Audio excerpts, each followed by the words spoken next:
Hello everyone, welcome back. Welcome to the Kansas winds. This is the kind of stuff that dries these ponds and everything out, especially when the drought's on.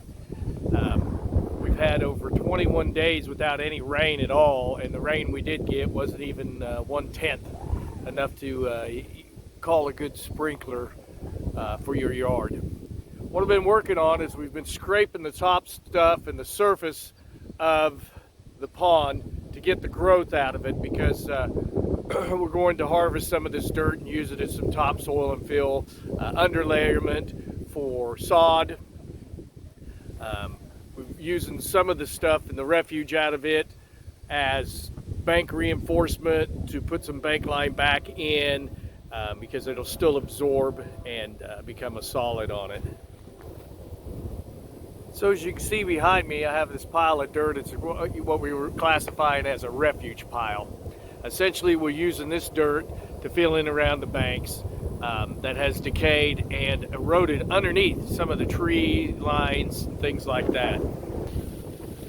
Behind me is some of the bank line that has decayed and underneath the trees. So we've used some of the refuge dirt, some of the scrapings off of it, to fill these areas. As you can see here as an example, you can see how it's decayed underneath the tree line. By putting this dirt up, once the pond should come up, it will wash in and settle underneath and fill in.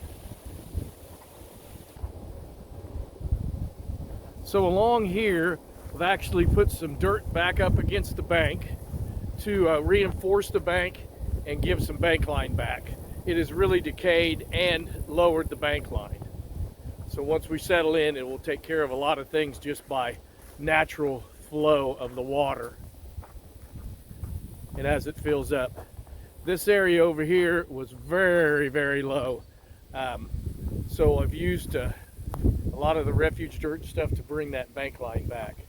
And in this tree line, we've done the same thing.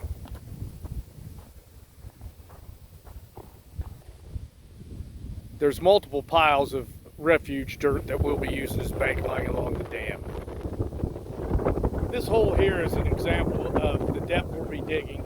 It looks like it's going to be down to about 1.5 feet or so before we get into the bentonite, which is the clay and lime mix that they originally treated this pond with 50 years ago.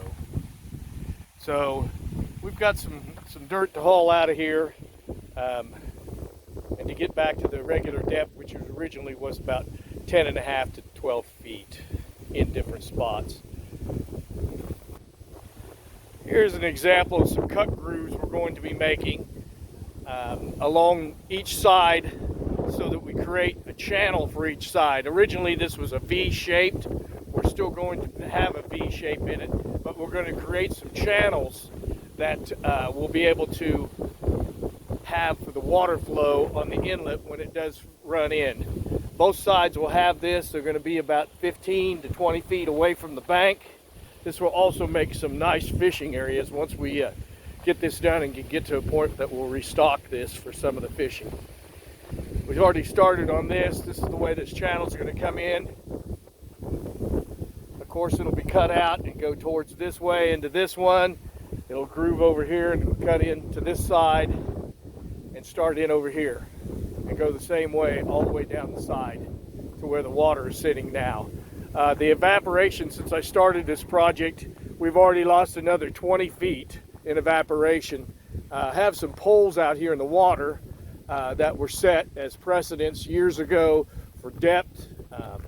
This facility used to have radio controlled boats that were run on it, and these pipes were actual float.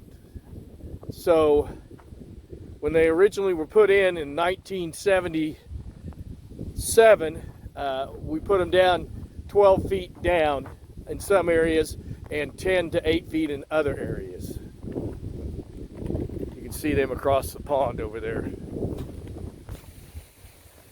In this area here, there used to be a peninsula where they came out and fished off of. We're going to change some depth in this area around this and increase some more dirt load here so we can get some of that peninsula back. This is decayed over 50 years, about 40 feet. So right now we're only at about 25 to 30 feet from where the bank line is. Well, as we progress further along, I will be keeping you updated on the progress of it. Hopefully we can get this mostly dug out before we do get into some rainy season.